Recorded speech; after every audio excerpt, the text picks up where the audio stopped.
Պարոն Մինասյան, այսպիսի մի սցենար է քննարկվում, որ ընտրություններից հետո, երբ որ դուք դառնաք քաղաքապետ,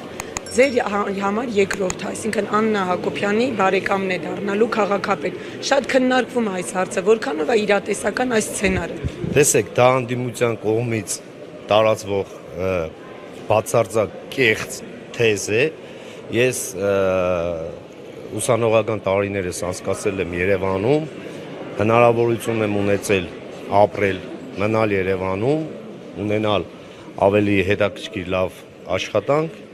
ունենալ Երևանում տուն, բայց ես նախընտրել եմ Գյումրիին, ուրբաթ օրը 10-ը չավարտված, ես շտաբել եմ կամ Գյումրի, որովհետև Գյումրին իմ ծննդավայրն է, Գյումրին իմ համար ամենաթանկ, ամենալավ քաղաքն է եւ երբեք չեմ ցկտել գնալ Երևան։ Դա անդիմության կողմից կեղծ տարածվող լուրեր է եւ ինձ ճանաչող գյումրեցիները գիտեն, որ ես որևէ պաշտոնի,